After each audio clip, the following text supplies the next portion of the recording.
함께 하시기를 주의 이름으로 축원합니다. 아멘. 사도 바울이 자신의 인생을 회고하면서 고백한 내용 중에 한 파트죠. 내가 나 된 것은 하나님의 은혜로 된 것이라. 내가 나 된 것은 하나님의 은혜로 된 것이라. 잘 알고 있는 말씀이죠. 네, 보세요. 내가 나 되었다. 무엇으로? 하나님의 은혜로. 즉 이 말씀은 내가 나 되기 전에 은혜가 먼저 있었다는 뜻입니다. 내가 있고 은혜 받은 게 아니라 은혜가 먼저 있었다. 나보다 먼저. 내가 나 되기 전에 은혜가 먼저 있었다는 말씀이고요. 또 내가 있기 전에 이미 은혜가 있었고, 그리고 내가 아직 은혜를 모를 때에 하나님께서 이미 내게 은혜를 베푸셨다는 말씀입니다. 내가 은혜를 은혜로 알고 받은 게 아닙니다. 은혜를 은혜로 모르고 받았다는 것이죠. 내가 지금 생각하는 은혜라고 하는 것은 깨달은 게 지금일 뿐이지 은혜가 지금 임한 것은 아니라고 하는 겁니다. 이미 은혜는 벌써 오래전부터 임했고 내가 존재하기 전부터 은혜는 내게 주어졌다. 그런 심오한 고백을 합니다. 더 나아가서 이 은혜를 받게 된 것이 은혜를 구하는 자가 되어서 은혜를 받은 것이 아니란 얘기입니다. 내가 나 된 것, 나의 나 된 것은 하나님의 은혜인 것인데 이 은혜를 받기 위해서 내가 무엇을 간구한 것이 아니라 거저 은혜를 받은 것입니다. 은혜를 받기 위해 수고한 것도 아니며 노력하고 간구한 것도 심지어 기도한 것도 아닙니다. 하나님께서 일방적으로 은혜를 베푸심으로 오늘의 나를 만드셨다. 이 감격 속에서 살아가는 것, 이것이 믿음인 것입니다. 한 해를 돌아보면 참 많은 은혜를 받았을 겁니다. 365일 은혜 아닌 날이 어디 있겠습니까마는 은혜라는 것은 특이하여서 은혜를 은혜로 깨닫지 못하면 은혜는 은혜가 될 수가 없습니다. 내게 주신 은혜를 깨닫는 순간부터 알고 보면 은혜가 되는 것입니다. 그리고 은혜를 깨닫고 은혜임을 고백할 때 은혜의 참된 목적이 이루어지는 것입니다. 우리에게 주어진 은혜는 결국 하나님의 영광을 위한 것인데 은혜를 은혜로 깨닫고 난 이후에야 비로소 하나님의 은혜입니다 라고 얘기하게 되는 것이고, 그러할 때 내게 주신 은혜가 하나님께 영광이 되어지는 것이죠. 한 해를 한번 돌아보세요. 참 빠르게 흘러가죠. 옛 어르신들이 화살이 화살처럼 빠르게 흘러간다, 유수처럼 흘러간다고 얘기하는데요. 공감합니다. 한 해 동안에 많은 은혜를 받았을 텐데 그 은혜의 결론이 뭐라고 생각하십니까? 한 해 동안 돈을 많이 벌었다, 은혜죠. 또 건강하게 되었다, 은혜고, 자녀가 잘 됐다, 은혜죠. 다 기쁜 소식인데요. 사도 바울이 고백하는 은혜의 결론은 뭐냐 할 때 그 은혜가 나를 나 되게 했다. 나를 나 되게 했다. 즉 오늘의 나, 이것이 하나님의 은혜의 결론이다 라고 얘기를 하는 겁니다. 우리는 은혜를 얘기할 때 물질을 가지고 은혜를 받아서 부자가 됐습니다, 은혜를 받아서 사업이 잘 됐습니다, 은혜를 받아서 자녀가 잘 됐습니다, 다 좋은 얘기입니다. 나 부정하는 것은 아니에요. 그러나 그런 은혜들 속에서 그러면 나는 어떤 사람이 되어가고 있느냐라고 하는 거예요. 나를 놓고 돌아보라는 거죠. 한 해를. 그러면서 올 한 해에 나는 어떤 사람이 되었는가, 또 되어가고 있는가, 나 자신은 어떤 사람이 되어가고 있는가, 이게 중요한 질문입니다. 늘 우리가 근심하고 두려워해야 할 것은 지금 내가 어떤 존재가 되어가고 있느냐라고 하는 거죠. 사람의 변화가 한순간에 일어나지 않듯이 사람의 변질도 한순간에 일어나는 게 아닙니다. 사람은 서서히 망가집니다. 우리가 서서히 늙듯이, 그리고 언젠가 죽듯이, 그걸 우리가 실감 못하잖아요. 맨 나중에 호흡 몰아쉴 때 죽는가 보다 그러지 자기가 죽는다는 사실을 모르고 살잖아요. 변질도 그런 것입니다. 내가 변질된다는 것을 깨달을 때는 이미 너무 많이 왔을 때인 경우가 많습니다. 우리는 우리를 너무 모르죠. 내가 지금 어떤 사람이 되어가고 있는지도 모른 채 물질 중심으로 돈을 벌었다 못 벌었다 이런 얘기를 하고 있는 거예요. 언제나 최종적으로 남아야 될, 맨 마지막 남을 것은 나 자신이므로 언제나 나에 대해서 돌아보아야 하는 것입니다. 오늘 이 시대는 자기 상실의 시대라고 하잖아요. 집도 사고 땅도 사고 뭐도 사고 맨 마지막에 돌이켜보니까 자신이 없는 거예요.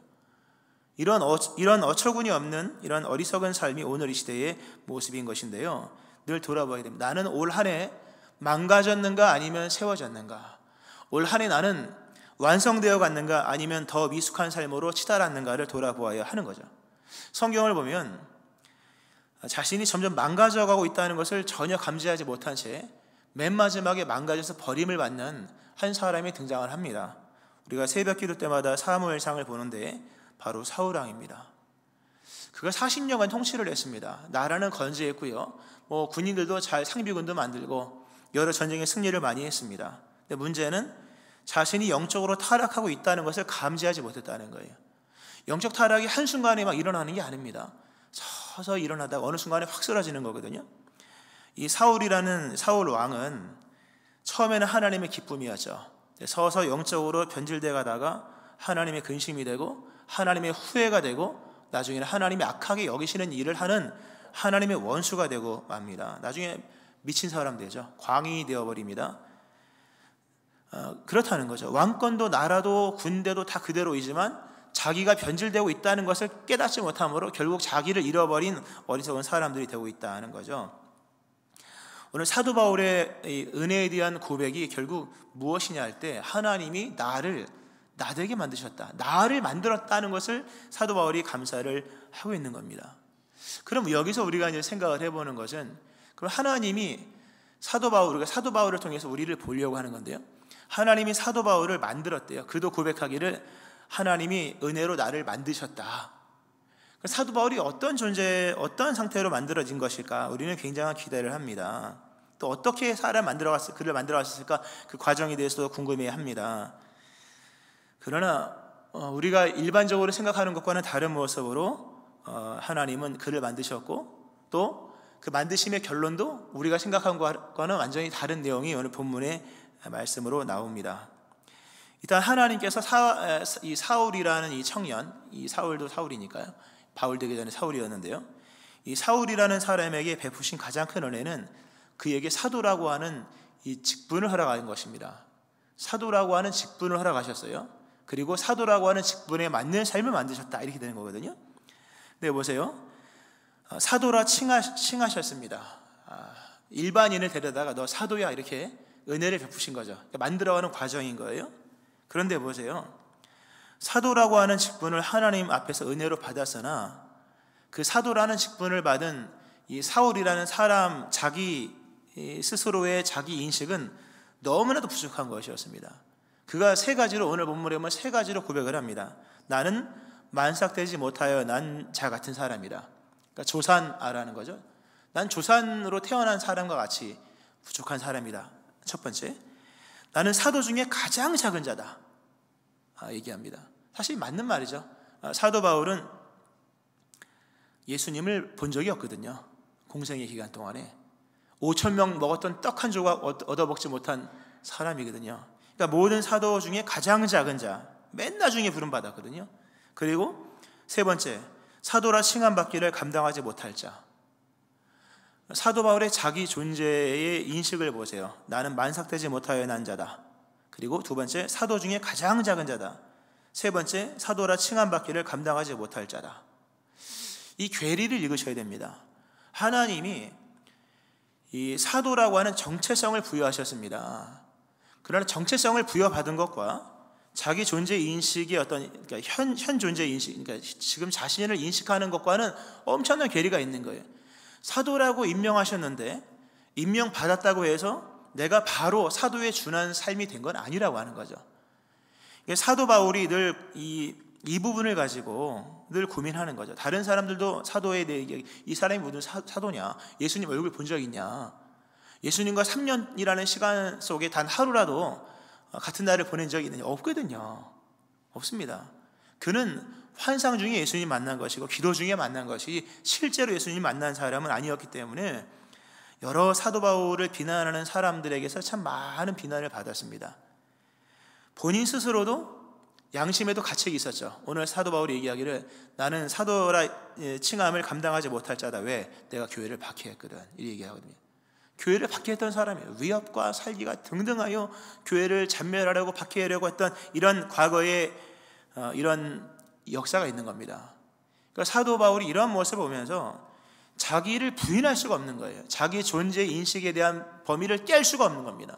나는 사도라 칭함은 받았지만 감당할 수 없는 자다. 정체성과 자기 존재의 인식이 이 끊임없는 충돌 속에 괴리를 느끼는 삶이었다라는 얘기를 하는 겁니다. 근데 이것이 하나님께서 이 사울 되게 하시는, 사울을 사도 바울 되게 하시는 하나님의 역사였다고 하는 거예요. 사도 바울은 일평생 버거운 삶을 살았습니다. 일평생 버거운 삶을 살았다는 이 세 가지 이유로 만삭되지 못하여 난 자 같은 것이고, 그리고 가장 작은 사도 중에 가장 작은 자이며 사도라 칭함받기를 자기가 봐서도 감당할 수 없을 만큼의 초라한 모습인 거예요. 사도 바울은 이로 인해서 여럿도 물론 힘이 없도록 심한 고난조차도 버거웠으나 어쨌든 사도 바울이 하나님의 은혜를 받고 난 이후에 그에게 시작된 삶은 버거운 삶이었다 하는 겁니다. 이게 오늘 중요한 키워드입니다. 중요한 단어입니다. 사도 바울은 언제나 이 정체성과 자기의 실존이죠, 자기 존재의 인식에 대한 부분에서 항상 이렇게 좁힐 수 없는 이 괴리로 인하여서 항상 버거움을 겪었다는 거죠. 너무나도 버거워서 내려놓고 싶은 거예요. 난 사도 이제 안 하겠습니다, 하나님. 근데 내려놓고 싶지만 받은 걸 어떻게 내려놓겠습니까? 받았을 뿐인 거예요. 그러나 그의 본심은 내려놓고 싶은 마음이 늘 있었던 거죠. 당장이라도 내려놓을 수 있었다면 내려놓았을 겁니다. 사도 바울의 일평생 한번 돌이켜보면요, 생각해보면 단 한 번도 버겁지 않은 적이 있었을까? 사도 바울의 사도의 여정이 단 하루도 정말 쉬웠던 적이 있었을까? 한 번도 없었을 겁니다. 일평생 단 한 번도 버겁지 않은 적이 없었다는 거죠. 사도로 부름받은 초기부터 달려갈 길을 마치고 믿음의 선한 싸움을 싸우고 믿음을 지키고, 그 디모데 4장에서 전제와 같이 벌써 부음이 되고 그 시간까지 긴 시간이 지났음에도 사도 바울은 늘 사도로서의 삶이 버거웠다는 거예요. 이게 중요한 말씀입니다. 그러니까 사도 바울은 늘 일평생 잡은 줄로 여기지 않았어요. 나는 이 일의 전문가다, 이런 생각 전혀 안 합니다. 늘 초보자처럼 늘 버거웠다는 거죠. 형제들아, 나는 아직 내가 잡은 줄로 여기지 아니하고, 뭐가 된 줄로 여기지 않은 거예요. 늘 버거웠다는 얘기입니다. 이게 중요한 얘기입니다. 하나님은, 우리는 나로 나되게 했다는 부분을 하나님이 초보적인 사도 바울을 나중에 능숙한 사도 바울 되게 하셨구나, 이렇게 생각을 하지만 착각이에요. 연약한 사도 바울을 해서 강한 사도 바울을 만들었다, 우리의 바람일 뿐인 거예요. 하나님은 사도 바울을 슈퍼맨으로 만든 게 아니었다는 거예요. 우리는 부름받았을 때 그리고 시간이 지나면서 결국 내가 나 됐다 했을 때 예전의 나와 지금의 나가 이만큼의 격차가 있을 거라고 생각을 하지만 그렇지 않은 거예요. 하나님은 사도 바울을 끝내 슈퍼맨으로 만들지 않았어요. 끝내 슈퍼맨이 안 되더라고요. 도리어 그 반대입니다. 사도 바울은 점점점 약해집니다. 더 많은 한계를 경험하게 됩니다. 오늘 본문 고린도전서가 AD 57년경 쓰여졌는데요, 여기서 고백할 때는 나는 사도 중에 가장 작은 자, 이렇게 얘기를 합니다. 그러나 시간이 더 지나서 AD 52년에 경에 쓴 에베소서를 보면 모든 성도 중에 지극히 작은 자보다 더 작은 자, 이제 비교군이 사도가 아니라 성도예요. 모든 성도 중에 지극히 작은 자보다 더 작은 자, 자기 인식인 거예요. 디모데전서 1장을 보면 AD 64년인 거예요. 한참 뒤에 쓴 겁니다. 거기서는 죄인 중에 내가 괴순이라. 이게 하나님께서 사도 바울을 그 되게 하신, 나로 나 되게 하신 모습인 거예요. 뭔가 점점 완성되어 가는 얘기가 아니라는 거죠. 점점 자신의 연약함을 깨닫는 거죠. 그러면서 오직 하나님의 은혜로 된 것이라는 것을 깨달으면서 은혜의 사람 되게 만드시는 것이지 그를 슈퍼맨 되게 하는 것이 아니라는 거예요. 우리가 지금 주의 일을 하는데요, 주님의 일을 하는데 앞으로도 버거울 겁니다. 올 한 해 주님의 일을 하면서 아마 많이 버거운 분들이 있었을 겁니다. 그게 은혜입니다, 여러분. 우리는 앞으로도 많은 버거운 삶을 살 거예요. 결혼해서 처음 신혼 때 남편 노릇하기 어렵죠. 그런 나이 들면 쉬워집니까? 나이 들어서 남편 역할하기 쉬워진 것은 내가 잘해서가 아니라 부인의 이해심이 넓어졌기 때문인 거예요. 부인도 마찬가지겠죠. 아내 역할하기가 어렵죠. 버겁습니다. 근데 시간이 지나다 보면 뭔가 익숙해지죠. 그것은 주변 사람들이 나를 이해해 주기 때문인 거예요. 인생은 한순간에 무능한 사람이 유능하게 되어지고, 연약한 사람이 슈퍼맨이 되어지고, 그 초보자가 전문가가 되고, 이런 얘기가 아닌 거예요. 오늘 사도 바울의 진솔한 이야기는 나로 다 되게 하셨다. 그러나 사도 바울은 이후로도 끊임없이 정체성과 자기의 현존에 대한 인식 속에서 끊임없는 괴리를 느끼는 거예요. 일평생 단 한 번도 버겁지 않은 적이 없었다 하는 거예요. 참 알 수 없는 말씀이죠. 단 한 번도 버겁지 않은 적이 없었다. 집사의 직분 받고 한 번도 버겁지 않은 적이 없었다. 중직을 맡고 한 번도 버겁지 않은 적이 없었다 하는 거예요. 저는 개인적으로 그 존 스토트 목사님을 참 좋아합니다. 유명한 설교가이시죠. 책도 많이 쓰셨고, 근데 그분이 참 위로가 되는 얘기를 하십니다. 설교의 대가입니다. 아주 유명한 분이에요. 근데 그분 돌아가셨지만 설교가 쉬웠던 적은 한 번도 없었다 얘기하시더라고요. 설교가 만만한 적은 한 번도 없었다는 거죠. 때로는 설교 말씀을 하고 내려오면서 고개를 들 수 없을 정도로 아주 설교의 큰 실패 또는 패배에 가까운 설교를 하고 내려온 적이 한두 번이 아니었다는 걸 제가 보면서 세상에 만만한 건 없구나. 나중에 시간이 지나도 어려운 건 어려운 것이지, 어려운 게 시간이 지났다고 쉬워지는 것은 아니라는 것. 이것을 사도 바울이 경험을 하는 거예요. 근데 이게 하나님의 은혜죠. 이 버거움이 만들어내는 섭리가 있는 겁니다. 버거움이 만들어내는 섭리, 그것은 하나님과 나 자신의 부조화를 발견하는 거예요. 사도 바울은 일평생 믿음 생활을 하면서 한 가지를 확실하게 깨달았습니다. 하나님과 나는 맞지 않는 존재다. 나는 하나님을 감당할 수 없는 존재다 라는 것을 깨닫습니다.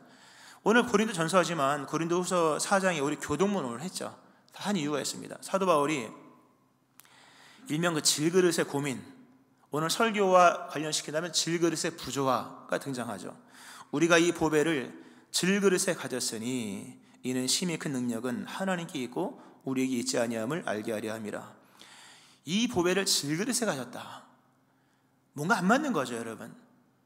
포도주는 포도주 잔에 담아야 할 것이며, 값비싼 음식은 값비싼 음식에 담아야지 맛이 나는 거예요. 아무리 좋은 양질의 커피라도 종이컵으로 마시면 맛이 뚝 떨어지잖아요. 뭔가 조화라는 게 있는 겁니다. 맛이 있는 커피는 이 잔도 좋아야 되는 거예요. 그런 거예요. 뭐가 조화를 이루어야 하는데 사도 바울은 자기는 질그릇이다. 요즘 질그릇 보기 힘들죠. 화분이 있더라고 보니까요. 그 질그릇인데 그 질그릇에 보배를 담았다. 부조화라는 거예요. 사도 바울의 자기의 인식인 거예요. 나는 질그릇인데 하나님은 나 같은 자에게 보배를 담아주셨다. 이 질그릇의 부조화, 그러므로 뭡니까? 정말 안 어울린다는 거죠. 사도 바울 오늘 표현대로 감당할 수가 없는 거예요. 그러므로 날마다 뭡니까? 이 부조화의 고민 속에서 버거움을 느끼는 거예요. 이것이 믿음 생활인 거예요. 만약 우리가 인생이 버겁지 않다, 인생 대충 사는 거예요. 알고 보면요. 만약 공부 안 하는 쌤이 공부가 쉽다, 그건 진짜 수석이든지 아니면 공부 안 하든지예요. 교회 다니는데 교회가 버겁지 않다, 그럼 교회를 건성으로 다니는 거죠. 세상에 버겁지 않은 것이 어디 있겠습니까? 이런 버거움 속에서 부조화를 경험하면서 이 부조화가 이루어 나가는 그 신비를 경험하는 거예요. 사도 바울의 일평생의 고민은 정체성과 자기 존재의 현존재 인식이 너무 맞지 않는 거예요. 근데 그럼에도 그가 늘 경험하는 것은 이긴다는 거예요. 그럼에도 이긴다. 그럼에도 진행된다는 사실을 깨닫는 겁니다. 그가 이런 고백을 합니다. 고린도후서 4장의 질그릇의 고민 그 이후에 우리가 사방으로 우겨쌈을 당하여도 쌓이지 아니하고, 우겨쌈을 당했다. 상황이 나를 이겼다. 내가 상황을 이긴 게 아니라 상황이 나를 이겼다는 거죠. 내가 지는 거예요. 그런데 결론은 쌓이지 않았다 하는 겁니다. 답답한 일을 당하여도 낙심하지 아니하며, 나의 이해력보다 이해하기 힘든 문제가 답답하잖아요. 이해하기 힘든 그런 답답한 그런 일을 당했으나 답답한 일을 당하여도 낙심이 안 되는 거예요. 이게 낙심이 돼야 되는, 낙심이 되지 않는 이런 뭔가 역사가 있다는 게 신비죠. 거꾸로 때림을 당하여도 망하지 아니하고, 판도가 뒤바뀌었다는 거잖아요. 거꾸로 때렸다는 거. 내가 발판을 밟고 있는 것이 뒤집어져서 내가 거꾸로, 내가 살아가는 세상의 판도가 뒤바뀌어서 내가 굉장히 불리한 상황에 처해졌으나 그러나 망하지 않게 하시는 거예요. 우리의 현재의 모습을 보면 이 부조와 이 버거움이라고 하는 것은 우겨쌈 같은 것이요, 답답한 것이며 박해를 받는 상황 같은 것이며 거꾸로 뜨임을 받는 것 같은 상황이지만, 그런 부조화 속에 담겨진 하나님의 나라는 쌓이지 아니하고, 그리고 낙심되지 아니하고, 버림받지 아니하고, 망하지 않는 거예요. 이 버거움 속에서 일어나는 하나님의 신비를 사도 바울이 경험을 합니다. 많은 경험을 합니다. 버겁다. 근데 뭐가 되어지는 것을 경험을 하는 거예요. 그가 나중에 그런 고백을 하죠. 복음으로 말미암아 내가 죄인과 같이 매이는 데까지 고난을 받았으나, 신기하게도, 이 신기하게도 없습니다만 제가 신기하게 부연을 드리는 겁니다. 신기하게도 하나님의 말씀은 매이지 아니하니라. 나의 연약함으로 내가 참 많은 고난도 겪고, 남이 내게 제시한 고난이 아니라 스스로 느껴지는 그런 버거움이 있었으나, 놀라운 것은 하나님의 말씀은 매이지 않았다. 사도 바울이 그런 고백도 하죠. 내가 당한 일이 도리어 복음의 전파의 진전이 된 줄을 너희가 알기를 원한다. 복음의 진보가 됐다는 거예요. 역설인 거죠. 우리 인생에 이런 부조와 역사가 여러분 참 많습니다. 이 버거움의 부조화죠. 결혼을 했는데 너무 힘든 거예요. 자식을 낳는데 너무 힘든 거예요. 교회 직분을 바꿔봤더니 이런 줄 몰랐는 거예요. 부르심에 응하여 서원하는 길을 가는데 힘든 거예요. 그것은 우리로 하여금 궁극에는 하나님을 보게 하시기 위함인 거예요. 이 부조화를 통해서 하나님은 우리의 실체를 보게 하십니다. 사도 바울의 인생을 가만히 돌아보면요, 사도 바울이 하나님의 은혜를 가장 크게 깨달았을 때, 가장 큰 은혜를 받았다는 것도 중요하지만, 은혜는 깨달은 만큼 아는 거지 받은 만큼 아는 건 아니잖아요. 그러니까 은혜는 인식되기 전까지는 은혜가 아닌 거예요. 아무리 많은 은혜를 많이 받아도 멸망하는 짐승처럼 깨닫지 못하면 짐승에 불과한 거잖아요. 사도 바울이 은혜를 가장 크게 깨달았다는 순간이 어느 때인가 하면, 하나님과 자기가 진짜 안 맞는다는 것, 진짜 부조화가 너무 심해서 도망치고 싶은 상황에서 주를 만났을 때, 그때가 사도 바울이 은혜를 가장 크게 깨닫는 시간이었다 하는 거죠. 오늘 본문에 사도 바울이 그러잖아요. 맨 나중에 만삭되지 못하여 난 자 같은 내게도 보이셨다. 주님이 내게 나타나셨다는 거예요. 그래서 믿음이 시작된 것인데, 우리가 예수님을 만나는 것도 이렇게 기도하다 만나면 참 얼마나 은혜롭습니까? 그런데 사도 바울은 위협과 살기가 등등하여서 다메섹에 예수 믿는 사람들을 잡아 죽이려고 그런 칼날을 들고 가는 그 상황에서 주님을 만난 거예요. 이거 얼마나 창피하겠습니까? 성경은 꼬꾸라집니다. 아마 본인이 숨었는지도 몰라요, 진짜. 너무 창피한 거예요. 예수 믿는 사람 죽이려고 가다가 거기서 은혜의 주님 만났으니까 세상에 이처럼 부끄러운 게 없는 거예요. 그가 거기서 깨달은 게 뭡니까? 거기서 은혜를 경험한 거예요. 은혜를 깨달은 거죠. 부조화 중에서, 그것도 최악의 부조화의 자리에서 어떤 자신을 깨달으면서 이렇게 맞지 않은 나에게, 심지어 이렇게 원수된 나에게 하나님이 찾아오신 것을 보면서 진짜로 하나님은 나를 사랑하시는구나, 이걸 깨닫는 거예요. 그 나중에 로마서 5장에서 하나님의 사랑의 확증의 시기를 얘기하잖아요. 우리가 연약할 때, 우리가 죄인 되었을 때, 원수 되었을 때, 내가 하나님과 원수된 그 등진 상황 속에서 우리는 실상 그 정도 가야만 뭡니까? 하나님의 사랑의 확증을 깨닫는 거예요. 그러니까 우리 인생의 이런 버거운 나날들은 결국 하나님의 은혜의 위대함을 깨닫게 해주는 역설인 거예요, 역설. 그러니까 사도 바울은 그런 일들을 경험하면서 이 하나님의 어떤 역사의 결론을 경험할 때마다 이것은 내가 한 것이 아니라는 것을 철저하게 인정합니다. 에베소 2장에서 그가 얘기를 하죠. 너희는 그 은혜에 의하여 믿음으로 말미암아 구원을 받았으니 이것은 너희에게서 난 것이 아니요 하나님의 선물이라. 행위에서 난 것이 아니니 이는 누구든지 자랑하지 못하게 하려 함이라. 구원 받았죠. 우린 구원이 아니라 교회 다니는 것도 버겁지 않아요. 근데 구원이 이루어졌다는 것은 뭡니까? 이렇게 버거운 믿음의 결론인 구원이 이미 우리에게 주어졌다고 하는 것은 행위에서 난 것이 아닌 거예요. 이 부조화 속에서 은혜의 참된 어떤 역사를 경험하는 거예요. 올 한 해 아마 버거운 삶을 사신 분들 많을 겁니다. 죄송하지만 내년에도 버거울 수도 있어요. 버거운 게 정상이에요. 어느 인생의 한 날이든 버겁지 않은 날이 있었습니까, 여러분? 그러나 그것이 사도 바울에게 베푸신 하나님의 은혜요, 그것이 사도 바울 되게 하신 하나님의 섭리였다면 한 해를 돌아보면서 버거웠던 모든 날들은 오늘 나로 나되게 하신 하나님의 은혜였다는 사실입니다. 믿고 깨닫기를 축원합니다. 하나만 더 말씀을 전하고 말씀을 마치는데요, 오늘 본문에 보면 사도 바울이 내게 주신 그의 은혜가 헛되지 아니하여 내가 모든 사도보다 더 많이 수고하였으나 라는 말씀이 10절에 나오죠. 참 우리의 상식을 뒤엎는 말씀입니다. 내게 주신 그의 은혜가 헛되지 아니했다. 내게 주신 그의 은혜가 공허하지 않았다. 은혜가 그대로 나에게 100%가 온 거예요. 하나님의 은혜는 여러분에게 100% 언제나 그대로 가죠. 우리 그대로 왔다는 얘기입니다. 은혜를 제대로 받은 거예요. 근데 은혜를 제대로 받아서 결과가 어떻게 되냐 할 때 그의 은혜가 헛되지 아니하여 내게 주신 그의 은혜가 헛되지 아니하여 내가 모든 사도보다 더 많이 수고하였다. 이렇게 나옵니다. 은혜를 제대로, 그러니까 은혜가 제대로 임하면, 은혜는 우리가 막 받고 못 받고 이런 얘기가 아니니까요. 일단 주체가 하나님이시니까 은혜가 제대로 임하면 그 은혜는 우리를 더 많은 수고의 자리로 이끈다는 사실입니다. 은혜가 제대로 임하면, 또 은혜를 제대로 받으면 그 은혜는 우리를 수고의 자리로 만들어 간다는 거예요. 사도 바울 지금 말씀하죠. 내게 주신 그의 은혜가 헛되지 아니하여 모든 사도보다 더 많이 수고했대요.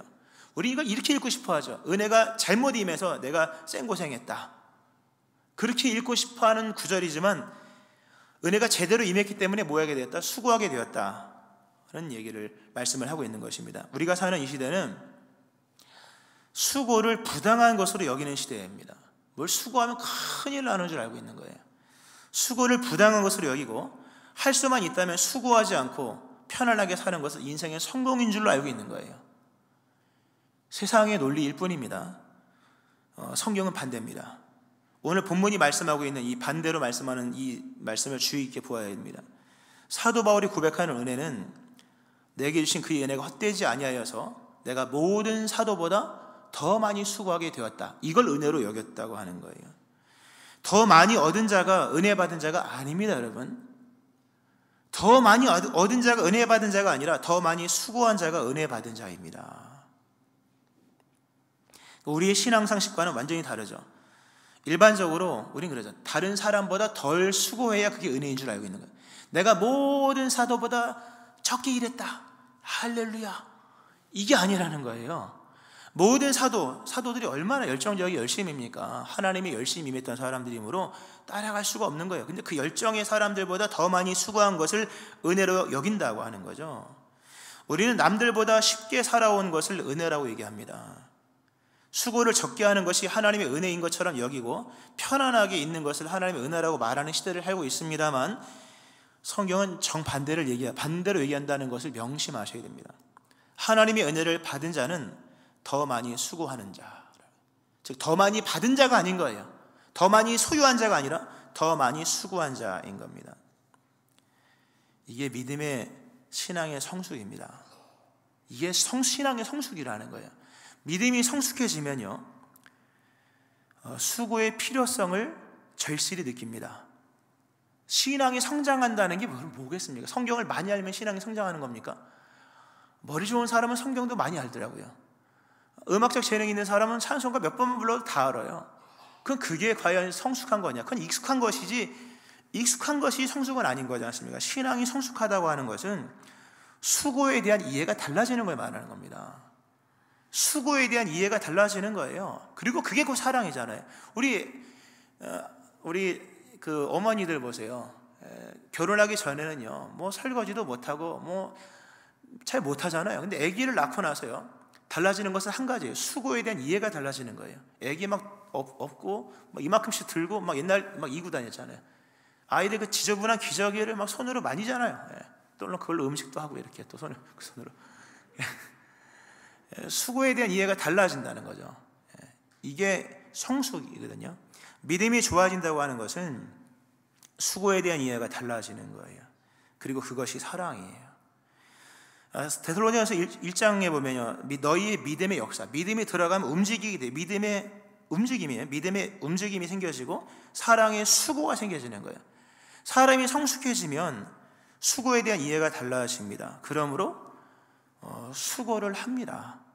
이 수고라고 하는 원뜻은 열심히 일하다는 뜻과 지치다라는 뜻이 함께 포함된 내용입니다. 어느 정도로 지쳐 쓰러질 때까지 수고하는 거예요. 근데 그것이 불평이나 원망이나 불공정이나 뭐 이런 것으로 와닿는 것이 아니라 기쁨으로 와닿는 거예요.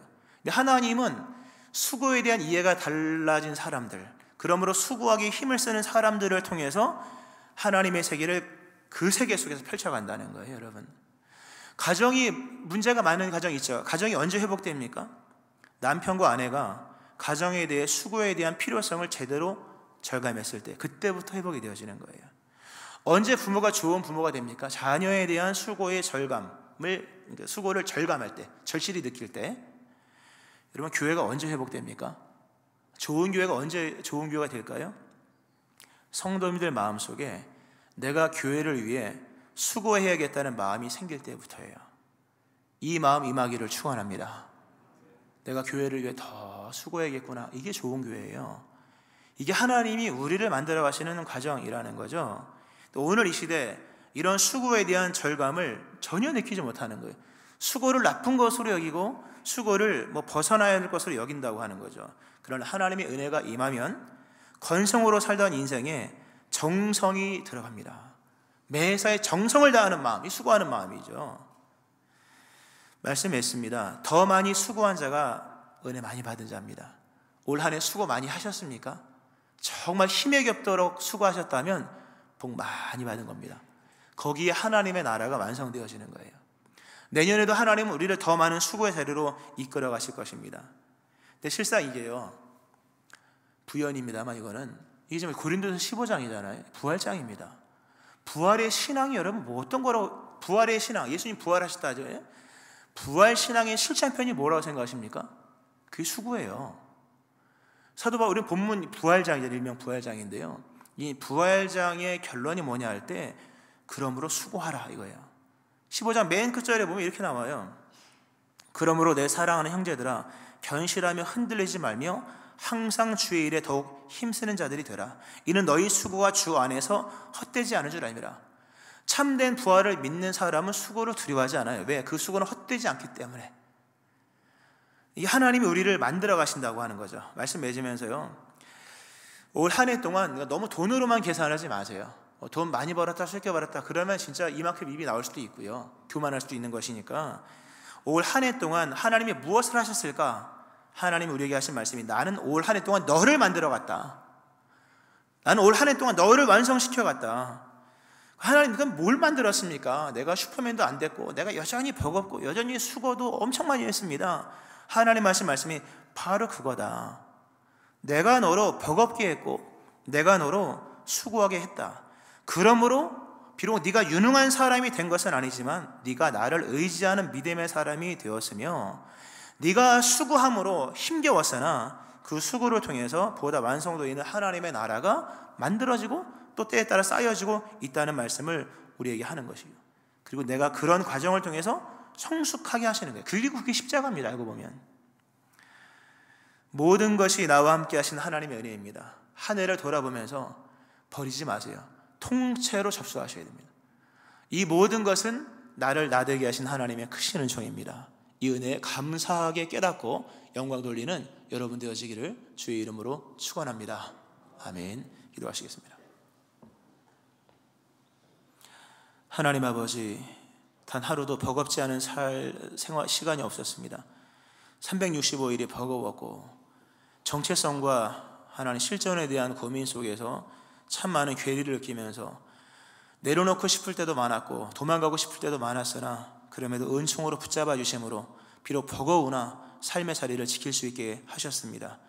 많은 수고한 만큼 결실은 없는 것 같았으나, 그럼에도 많은 수고를 통하여서 하나님의 나라가 우리의 삶에 임하고 다져지게 하셨습니다. 또 수고에 대한 필요성을 절감하게 하시는 신앙의 깊은 성숙 또한 허락하셨습니다. 하나님, 한 해 동안 우리를 만들어 가심을 감사드리며 오늘의 나를 그대로 인정하면서 하나님께 영광을 돌립니다. 이렇게 멋있는 사람으로 만들어주신 것 감사하고, 이렇게 좋은 사람으로 만들어 가시는 하나님의 은총 감사드리며, 새롭게 시작되는 한 해도 버겁게 하시든 또 더 많이 수고하게 하시든 그 모든 것은 나를 나되게 하시는 하나님의 은총임을 믿으면서 주를 신뢰하며 나가는 저희를 되게 하여 주옵소서. 모든 것 감사드리오며 예수님 이름으로 기도합니다. 아멘.